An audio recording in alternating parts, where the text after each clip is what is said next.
Oh, there you are. I just texted you. Yeah, I got on about 10 minutes ago, and I thought maybe she's having trouble getting on. My Zoom account was kicking me off this morning, so I wasn't sure if it was my computer or just I needed to reboot something in Zoom again. It's so funny. Last night we had Women, Wine, and Financial Freedom, and I had this lady on. She's written 4 books, and she writes for Forbes magazine, and she describes herself as a mom, a money expert, an author, and a mensch. She's a Jewish woman who writes about all those things as they affect finance. It's very interesting and clever. And I read one of her blogs, which was, I really wanted to be an author and write Elizabethan era novels. And it's funny how that ties into her thing about money. But she was a character. We were having all kinds of issues. She wanted me to make her host, but then she couldn't open up her documents. So I said, okay, send them to me and I'll open them up. But then she didn't make me host. I said, you got to make me host. So anyhow, it was very funny, but we decided that everybody's so used to the glitches now. It's a little bit like if it doesn't happen, it's boring. Yeah, exactly. It is our new normal. God. Right. So I got my second vaccine this week. So I'm like almost feeling, I am feeling relief, but yeah, I know everybody else isn't protected yet, but it just feels like a hopeful sign. Yeah. Congratulations then. You can come out into the world and be confident. You don't have to worry about it as much anymore. Right. Yeah. So we have Amy with us. Welcome, Amy. Hi, Amy. You can share your screen if you want to, Amy, but you don't have to. You've got the little emojis. You can raise your hand and lower your hand. So I Tina, love the little pieces they're adding to Zoom, more interactive.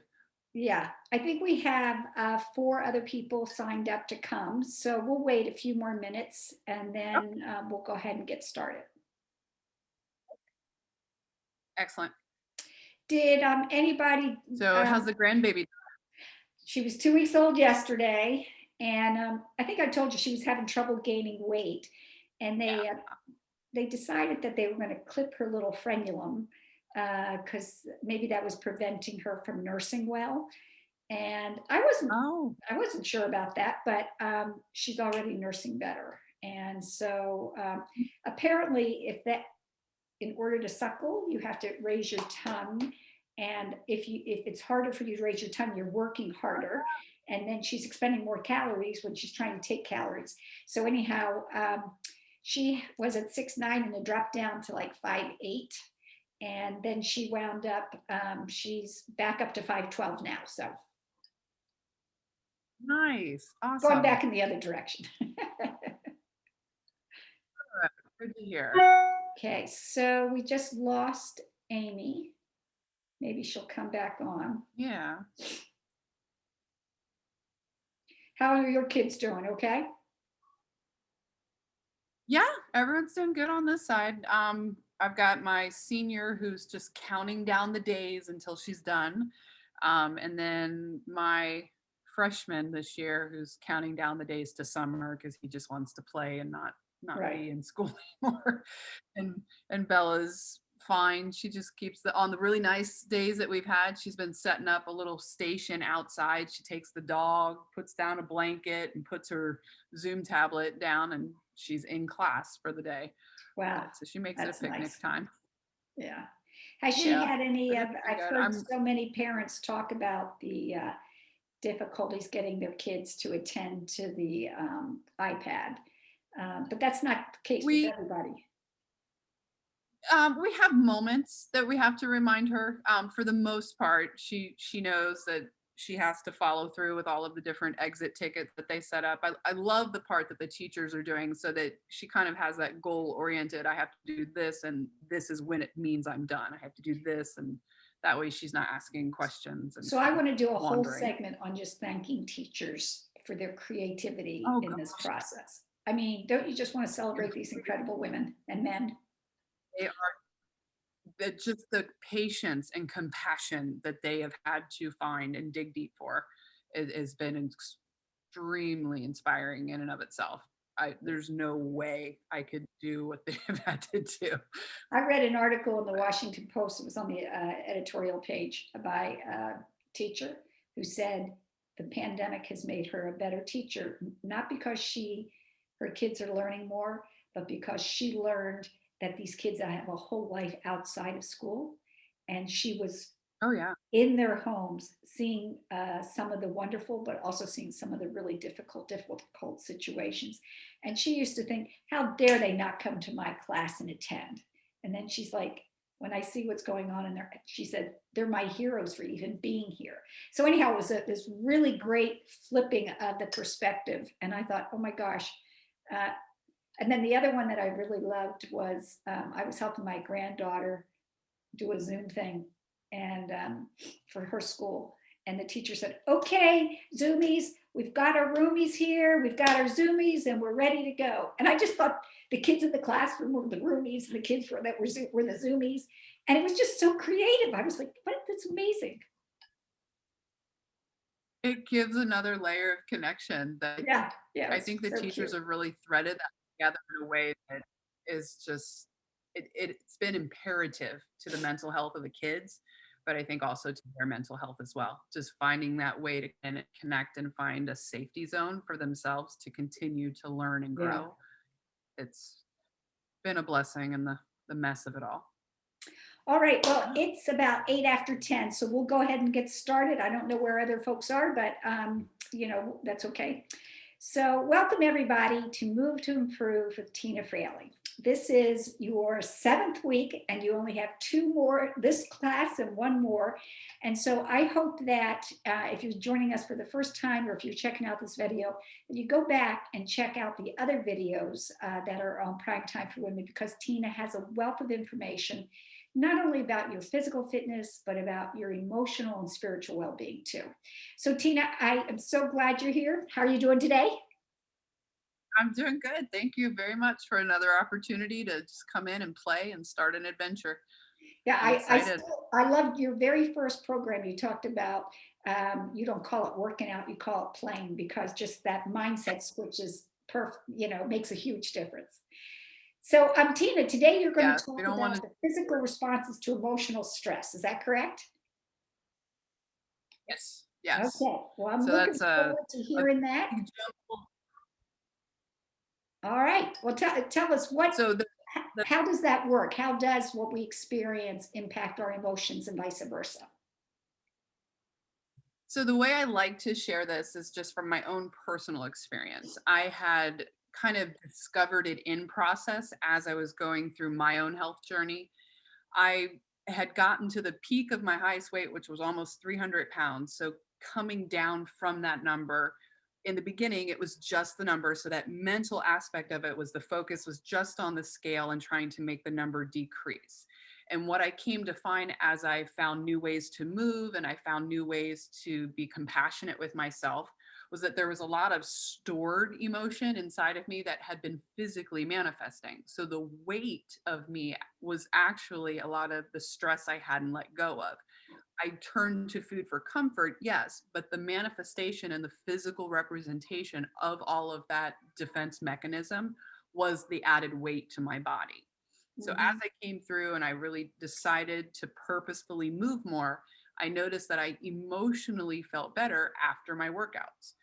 But I also had workouts where I would be in the middle of them and be on the floor crying in the midst of movements that taxed my brain or taxed my body. And I couldn't understand originally why there was such an emotional response to physical movement. I had also been in the middle of my master's program, so psychology was always in my wheelhouse. So I started to look and kind of research, and I found that there is manifestation of emotional trauma, and trauma kind of takes on a wider description. It's not just abuse, it's stress and change of any kind can really cause your body and your mind to experience traumatic triggers, traumatic ripple effects. When I really sat down and traced back my history, it was my car accident that was the most stored down physical trauma. I had had a car accident when I was in high school. The vehicle, I didn't have my seatbelt on because, and it actually was one of the rare times that it was thankful because when we flipped and careened off of the road, it smashed the roof of the car in. So I was actually turned and tousled. I was upside down in the car underneath the dash. And then my legs were in the back seat and my back was twisted. So I fractured my T12 vertebrae and I broke my jaw and I cut open my head. So I had How all old of were you, these Tina? physical. I was 17, just turned 18 almost. Okay. So I spent the better, yeah, it wasn't, I didn't process it. So that was one layer of the physical trauma. How The long were you in physical the hospital? therapy after it, I'm sorry, how long I were you was in in the the hospital? hospital for about 6 months. Wow. So I remember doing homework in school once I was able to sit upright and everything. And just, it was a piece of my life that I really, truly didn't process at that young age. And a lot of that is just the resiliency of being young and having it happen at that time. But I didn't really take the time to understand what had happened to my body Yeah, I was and just going to the say, trauma that. I was going to ask you, there is a difference between physical resiliency and emotional resiliency, right? So you're saying that you're getting better, your body's getting better, doing what it does, but that doesn't mean that you have processed the emotional trauma that went along with that. Absolutely, yes. There's definitely a difference between those two. And it took me almost 20 years to really process that emotional trauma that took place. Was there a time when you said, okay, I've got to figure this out? Like, Yeah, what is this stored I trauma? I was doing one of my exercise programs and I knew that there was this almost like a hitch in my movement when I would go to pull or I would go to pull something down overhead. When anything would hit the lower part of my back or it would take single-sided movement, I really was enjoying moving, but at the same time, I would find myself in positions where I just didn't feel the strength. And it wasn't strength like lift heavy, it was strength like my inside core of me just didn't feel comfortable and confident moving. And I finally got pissed off and I was just like, what is this? And I finally stopped and I went to do the move and I did it and was like, why wasn't I able to do that before? I was doing a downward pull with resistance bands and I was in crescent pose positioning. So my one leg was behind me and I just did it. I got angry and I just went at it and I pulled. And in the process, I'm like, oh my God, I did it. Like, I'm here. I did it. Why was this so hard? It hit and targeted the same exact spot in my back that hurt when I was recovering. All of the recovery moves that they were teaching me during physical therapy, I bawled through.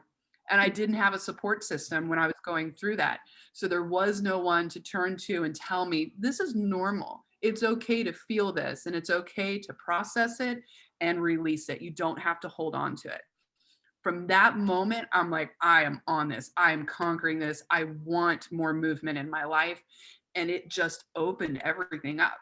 I wasn't any longer stuck in my body. I was actually seeking out new ways to free it.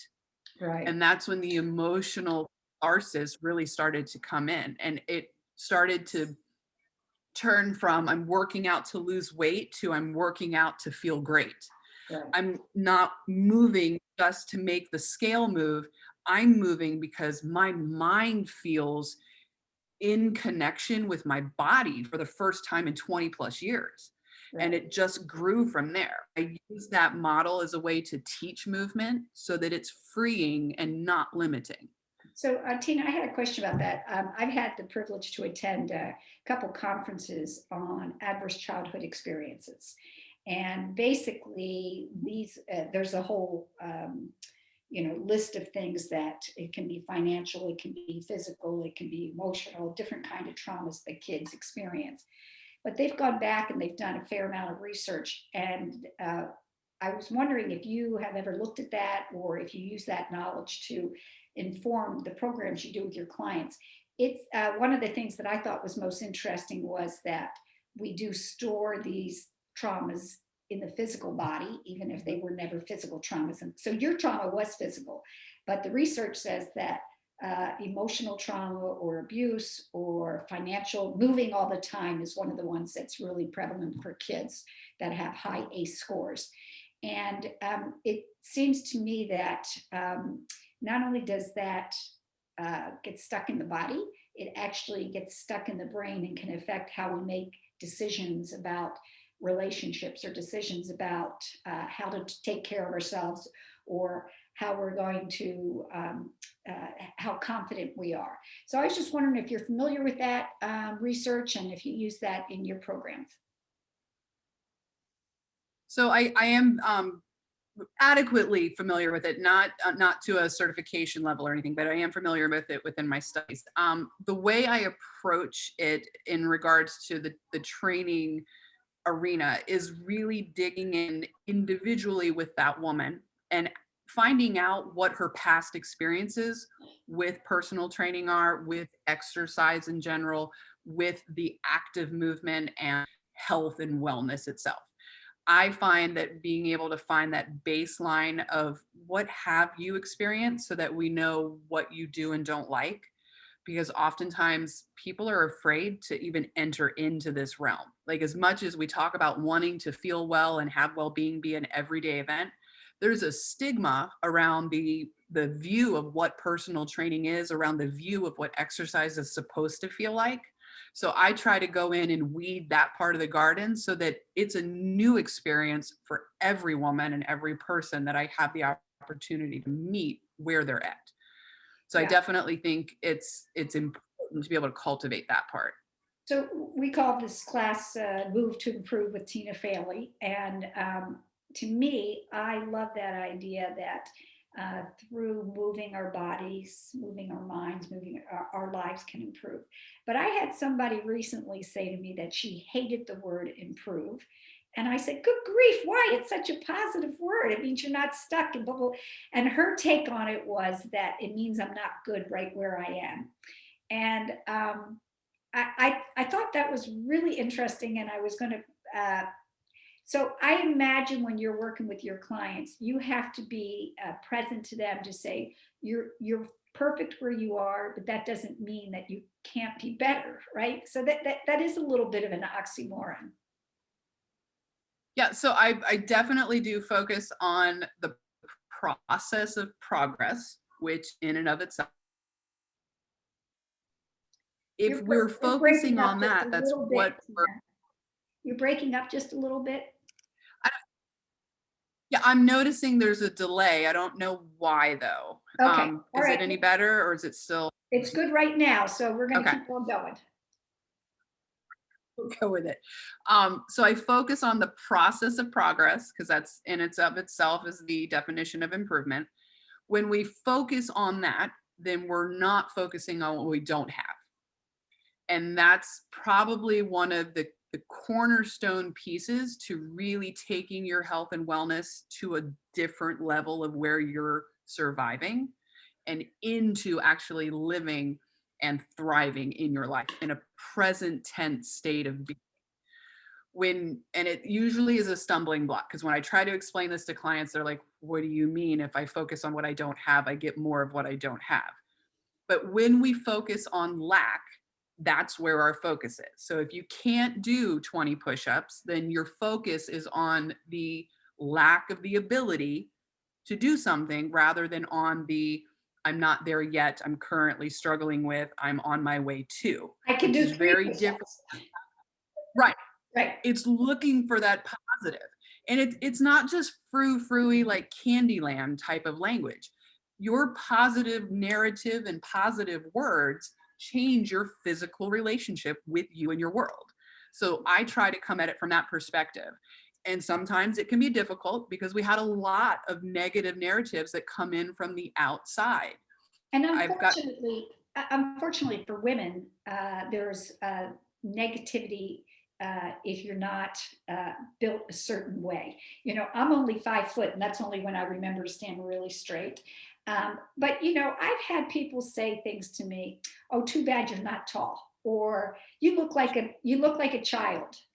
You know, I'm almost 64 years old. You look like a child. You know, so because we're not all this one little way, that somehow that people feel permission to comment. And I just feel like, you know, even when my twin daughters were little, I would say, "Oh, you're so smart," or "Look at you, I love that," or but I tried not to say to them, "You're beautiful" or "You're pretty," because I wanted them to know that I saw them as more than just their physical appearance. And I feel like that's one thing women can do for each other is to give positive affirmations um, on accomplishments, on um, emotional support, on lots of things. It's not that it's bad to say you look good today or something, but if that's the only feedback you get, then it's reinforced that appearance is way more important than everything else. And I just don't think it is. yeah. No, those positive permissions that we learn to give ourselves and then are able to exchange with the women in our communities and our circle of support are imperative to Right. our own mental health and to the growth of us as individual women so that we can continue to carry that on with our daughters and our sons and be able to build that emotional integrity from the bottom floor so it flows up and it's not just filler emotions, Right. which I think a lot of our society kind of holds on to. And then that's when we find ourselves in predicaments where we don't feel as connected as we could be because we're really not connected on those ground floor emotions that grow us.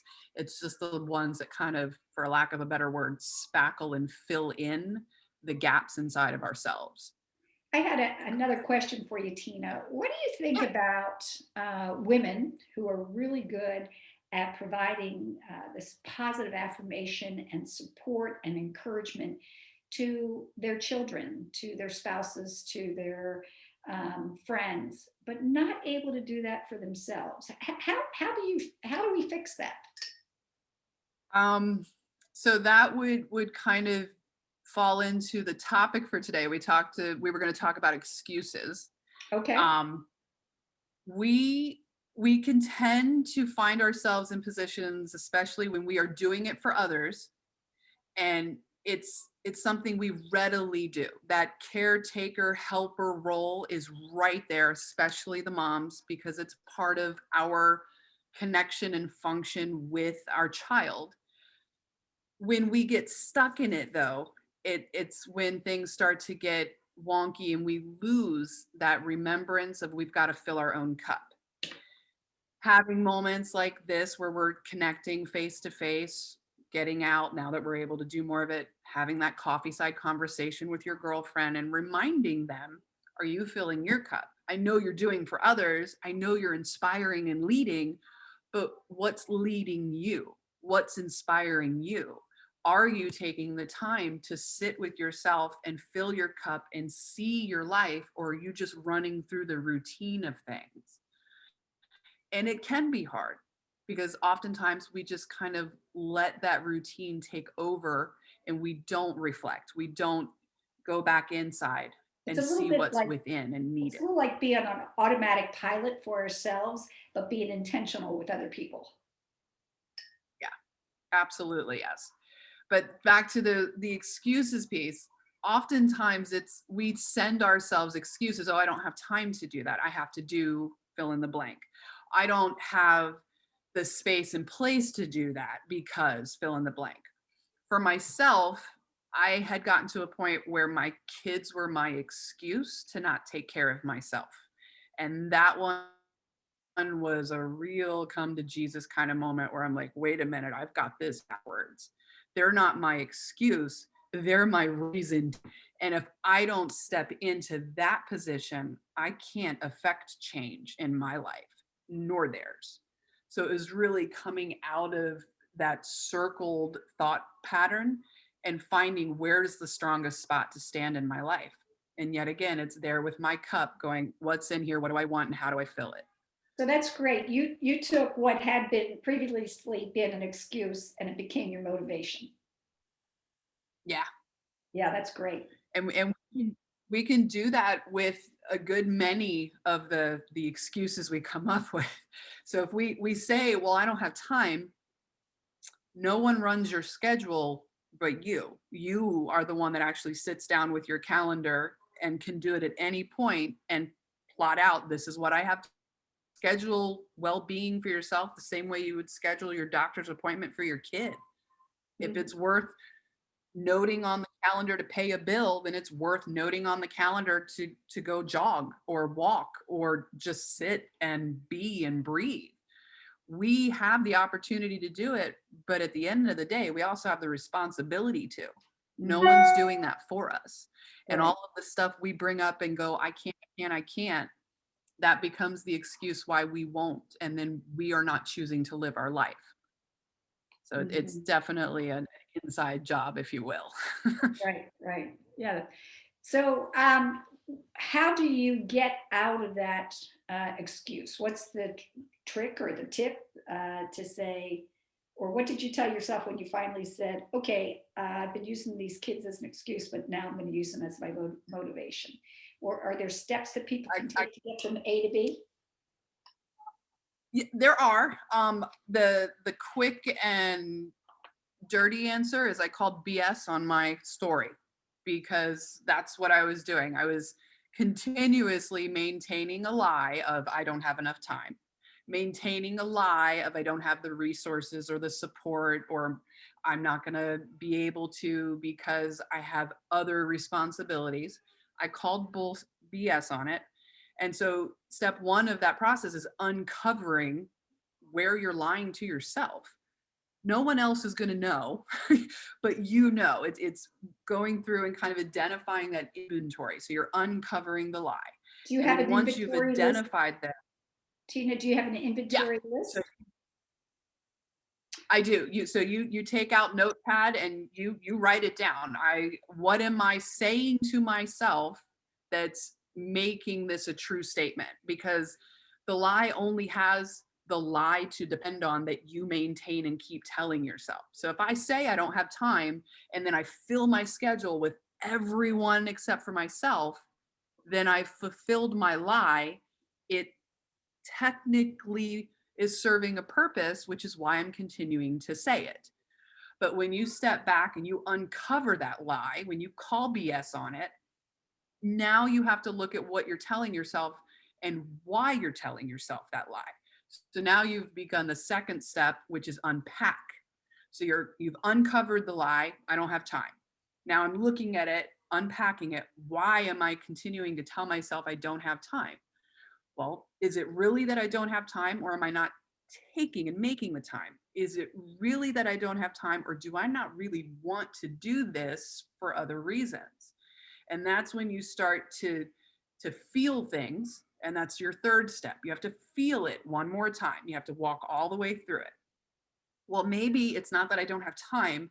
Maybe it's that I'm scared to commit to that level of change, because that makes me anxious and that makes me nervous, and And it's what going to if I make things fail, in my house. right? And That what if I fail, absolutely. And then on the flip side of that, which seems crazy, but what if it works? right? What if you succeed at it? What if it wasn't I didn't have time, it was I didn't want to fail and I didn't want to succeed? Because now if that works, well, what was I doing before? What was I Right. telling myself before? I was in my own way. I had become my own obstacle at that point. So we uncover the lie, we unpack it, we emotionally connect to it, feel it, one.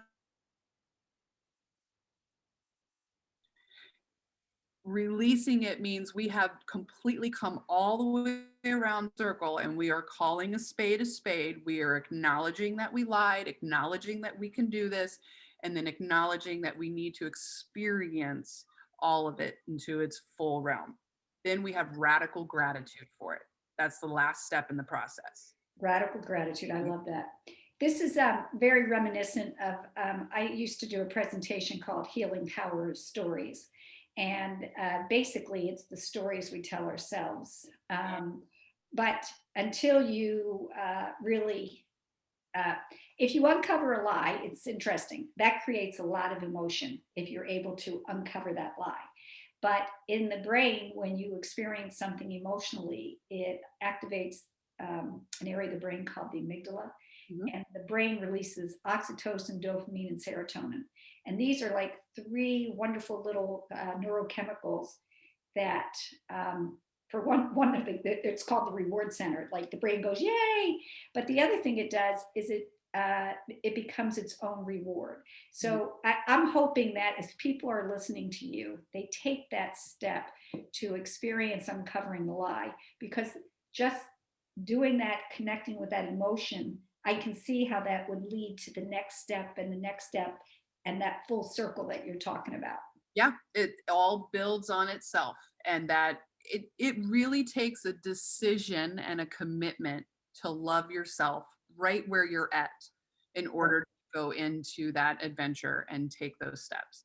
But And, it changes your life when you do. and this is something you work with your clients through, right? Yep, this is a process I work through my clients on. This is a process I finally kind of brought to the forefront. I walk you through it in my book. And it's a step-by-step recount of how I did it for myself and all of the different lies that I found myself going, ooh, that one needs unpacked. This one's going to take some time to work through. But it's truly life-changing when you choose to see yourself in all of your colors, without the judgment, with all of the permissions, and the same amount of self-love and compassion that you would give to someone that means the most to you in the world. Being able to have that exchange with yourself and just be, it's a whole new level of well-being that I think completely is understated in our world today, but very much needed. And I, maybe I'm crazy and maybe it's because I'm in my prime, but I have said this before, but I think women in their prime uh, are uniquely positioned to say to themselves and say to others, if I don't try this, I'll regret more not trying it than I'm afraid of attempting it. It's better for me to try and not be immediately successful than to regret never trying it in the first place. So, I just wanted to say that there's Tina's there to support you through this process, as she's written a book. And I was going to ask you if you would talk a little bit about your book. Yeah, absolutely. So I'm still in the final editing phases of it. It's called Broken Road to Badass. And it's a personal account of my own journey from the childhood dysfunctions and abuse that I survived and came out the other side, and the continuation of what poor mental health can actually do in a family when you don't take the time to address it. Um, And then the steps that I've kind of created for living more in your life immediately, that 5-step run through of uncovering the lie and taking those lies through and kind of depicting both sides of it, like what the lie served in my life and why I maintained it, which in and of itself is a part of the release. It's the acknowledgement that I held on to That this. emotional connection, right? Yeah.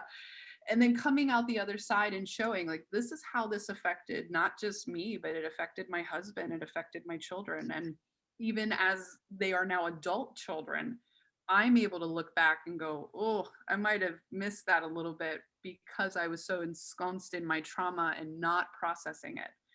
I see the ripple effect that. Well, and I was going to say, one of the interesting things about attending these ACE, the Adverse Childhood Experience conferences, was repeatedly they shared that these impacts that have these come out in a score number actually are passed on for 7 generations.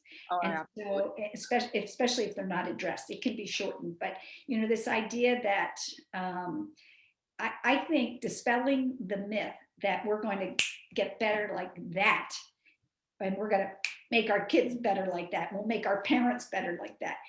It's ridiculous. We are complex human beings, and Absolutely. I think the idea to just congratulate ourselves for trying is the beginning of really being successful. Absolutely, yes. Being able to love yourself where you are gives you a new perspective. And when you can see things from that different perspective, you don't hold on to the lies as readily. They're not as needed. Yeah, I think I told you when I was in my early 20s, my mom said to me, "You're always going to have a weight problem." And I was like, "Always?" And she said to me, "Always, so you just need to love yourself right now." And it was very, very interesting. I hadn't realized I wasn't loving myself, but obviously my mom could see that that's what was going on. There was a lot of shame because I have 6 sisters and they were all beautiful and much taller. Not that that's a problem. But anyhow, one of the things that was interesting about that was when I decided to wait, maybe I'm not loving myself.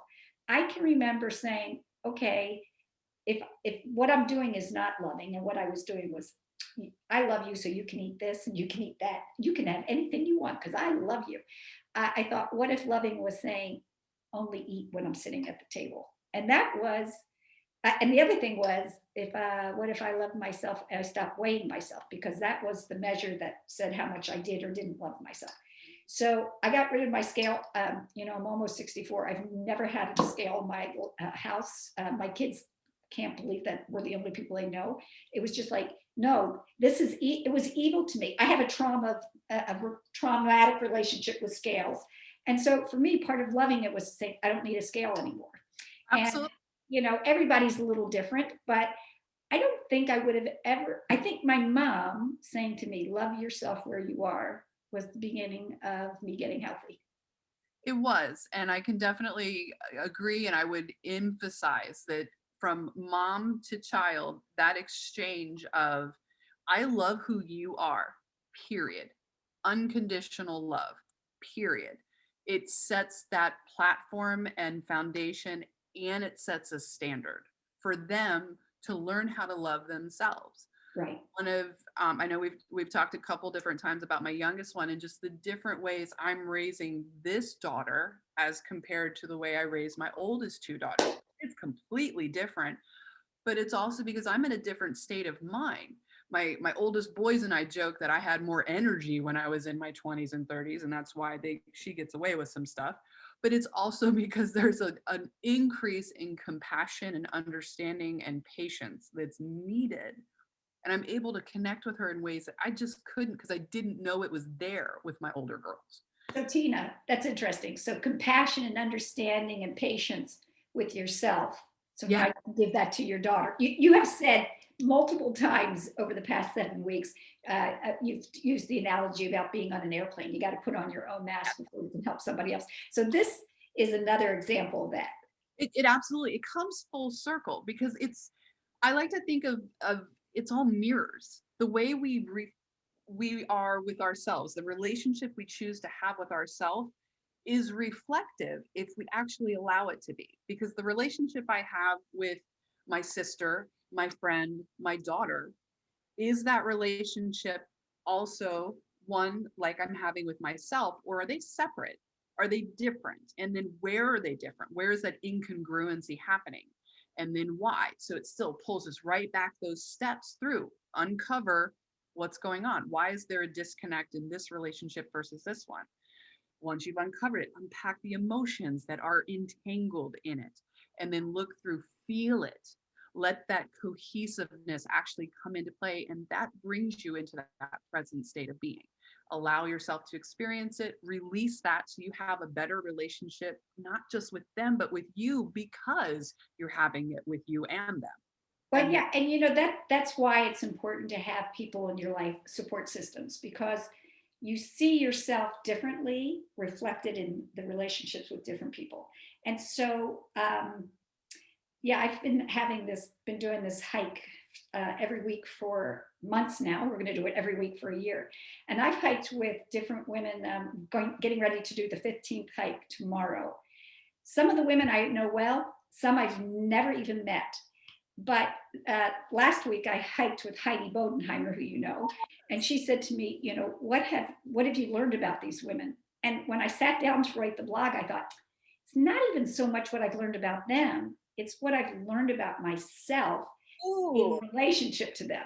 And so it was like, this is super fun, and I'm meeting all kinds of inspiring women. But it's good for my brain. I feel a little bit, especially during COVID when I haven't had the chance to interact. I've had this opportunity again to see myself reflected in the eyes of the people, and each person reflects something a little different. So it's been an area of growth for me. It's been fun. I can't wait for your book. Oh, yeah, we'll have to think on that one. But Tina, I didn't want to cut you off because I know you have some exercises for us, but I was wondering, you had talked about, you were going to talk about excuses and distractions. Have we covered the distractions portions? I think we hit on a few of them. Right. I was going to kind of encourage us to check out a book called Eat That Frog by Brian Tracy. Okay, I'll put that in the chat. So if the goal getters guide that we had given the PDF link for, the 10th chapter or 10th page in, it talks about that book. So I cover Eat That Frog. And give me the name. Brian Tracy. And it's a great, he dubs it a great way to stop procrastinating and getting things done. And is it Tracey or Y? Just a Y, Tracy. Okay, Eat That Frog by Brian Tracy. And he sets it up where you want to go every day at tackling the hardest thing on the list first. We all have that list, whether we write it down or we carry it in our brain from moment to moment. We know there's that one thing that is just like, oh, I don't want to do this. So everything around us gets more interesting. All of a sudden, you want to clean out the refrigerator, and you're like, what? And I'm notorious for this. What is the thing that you avoid most? Oh, my workouts. Oh, okay. I avoid paying my bills. Oh, no, well, that too. I offer that to my husband to do. He takes it up. I don't want those hard conversations. I'd say that. So I know I kind of walk around. I'm like a cat trying to find my spot in my room before I work out. I got to get my brain space on. But having hard conversations, I know I'm like, I would rather clean toilets, clean out the refrigerator, realign and organize my closet. I can do that stuff. My brain isn't needed for that. But those hard conversations. So in and of itself, going for that hard thing first and just sitting down, buckling in and going, okay, I'm here. I'm going to do it. I just wrote a newsletter yesterday for next week's upcoming events. And one of the things I wrote in there was that I cleaned for 3 hours on Saturday, and I hate cleaning, but I even did the baseboards because I was listening to this book called His and Hers, which is a psychological thriller. And I would have felt guilty sitting around listening to an Audible book all that time. But I'm like, I'm cleaning. Don't mess with me. I got to do the baseboards. And it was like, okay. So I was thinking I should find every time I don't feel like cleaning, I should find a really good book. But That's that behavior bundling we talked about a few right, weeks back. right. You're already Don't mess with me. I'm cleaning. My husband thought he thought I was an alien, like somebody beat me up and put down an alien back in my place. Oh my God. That's so funny. But so yeah, he talks about picking that hard chore first and making that the first thing you do, just get it out of the way. Because then all of the other stuff, you've already told yourself, oh, I don't mind doing that. So your list just got easier. Right. Which coincidentally may or may not give you more time in your day to do those workouts. Just saying. Just saying. Well, Tina, this has been some wonderful, and we have one more week next week. And what are you going to be talking about next week? Next week, I believe we are continuing with just putting in place new healthy habits and the what's next for you. So for anyone that's followed through with the series and they're choosing to kind of take on that next step in the adventure, ways that they can connect with me virtually for training or just inside the Powerhouse community, and setting yourself up for a support system. So it's having some of those hard conversations and choosing to. Everything's been great, and I know we're going to look forward to that too. So it'll be perfect. And you have some exercises for us today. I do. These today, we actually are going to use a chair for. So chair yoga. I just want to make sure that I can angle that right. I'm going to grab my chair. So, there's some cool looking pants you're wearing. Oh, thank you. Vibrant colors are my healing part of life. Or have the vibrancy in there. Okay, let me get a chair. We want a chair that doesn't have arms if it's possible, but if it does, we can work around it. So we're going to start, and the cool part is you can do this from your office. I can't hear you now, Tina. We had a problem last time, and I don't know why it keeps doing that. Let me put that up. Let me turn the fan on. Maybe it's picking up sound somewhere else. Is that better or the same? That's a little better. Okay. So we can do this in the office. A lot of us are still working remotely. So I know you're in a chair. I know you have one. You're sitting down at your desk. So the first thing I want you to do is just start to kind of pull breath and pause in. So I'm going to have you take your hands, turn them palm side up, facing the ceiling. You can connect your first finger and your thumb if you want. Shoulders are down and back, and you're just focusing on pulling breath and presence in. You can close your eyes, whatever feels comfortable. You're breathing in and taking 5 deep breaths. In through the nose, holding it at the top, and then slowly exhaling purposefully out all of the yuck of the day, just taking a moment for yourself. Inhale. Exhale it out and away. There's 2 of them. And then inhale nice and tall and deep. 3, fill those lungs. Exhale out and away. Try to put some sound to it. Inhale for 4. Exhale it out and away. And then we've got one more nice purposeful breath in. Exhale out and down. And then start to put some movement in the arms, opening the eyes, coming back to looking forward. We're shaking the hands out by our sides. And then rolling the shoulders down and back, up and through, kind of pull up into a shrug, get lots of mobility back into that body. It's been hunched over and just not feeling as good sitting in that chair. So we're focusing on spine, tall, height. One more roll back with the shoulders. And now take the hands from the sides. Inhale and reach all the way up to the top.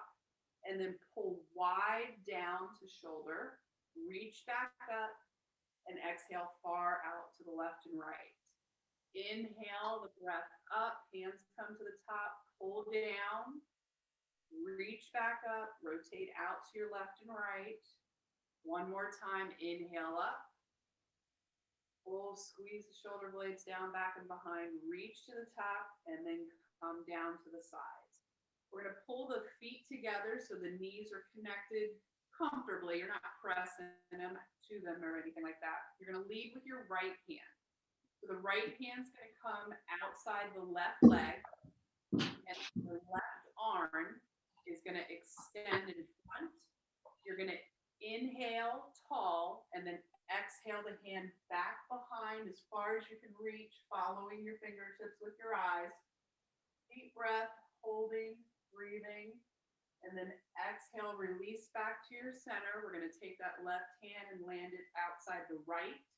Extend the right hand, and then exhale back and behind, reaching through the fingertips and coming nice and tall.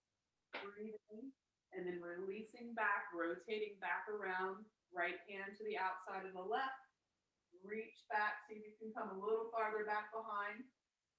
Inhale, and then exhale back front and center, sweeping it nice and slow outside that right leg. Right hand rotates back behind you, reaching, reaching, reaching. Nice spinal rotation. One more time. We come back, right hand outside left leg. Left hand comes back and behind. Breathing height into the movement and stretching through the fingertips, coming back to the center. Anchoring outside the right, reaching back and behind with the right hand. Inhale tall. Exhale front and center and hold there. From here, we're going to stand up and come behind the chair. So we're just going to be hip distance apart or chair distance apart. We're again going to come in and create breath and connection with the body.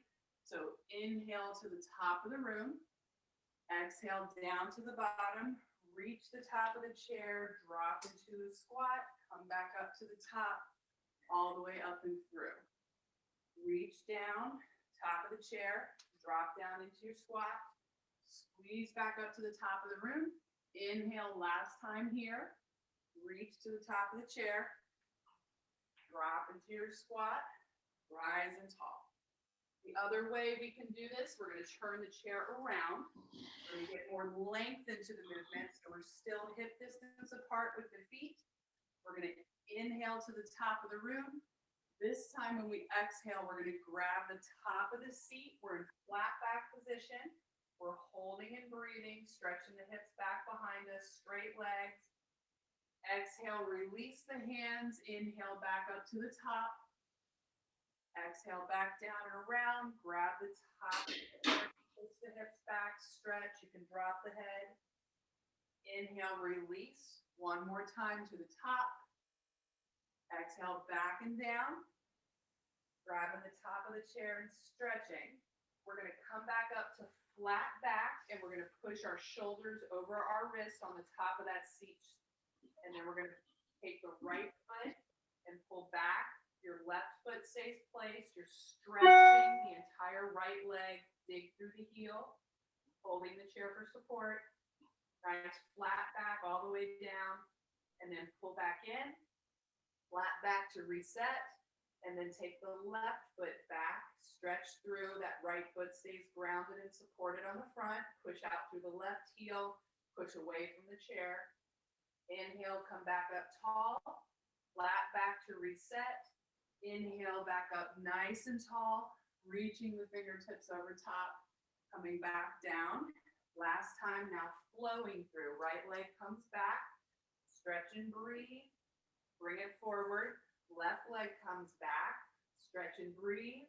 Left leg comes forward, drop off the chair, pull to the top of the room, and then we're going to hold right here, hands down by our sides. Perfect. So now there's a whole sequence of movements that you can actually repeat over and over again from that seated position, just to give yourself more air in your lungs. You're opening your chest with that spinal rotation from side to side and reaching through the length of the body. You can do that anywhere, before bed or at work or whatnot. But that's great. And no excuses there, because that's accessible to everybody, right? Yep. And makes you feel good too. Well, Tina, thank you so much for your time. We'll look forward to seeing you next week. You're welcome. Thank you. I'll see you guys next week. Have a good one. Bye.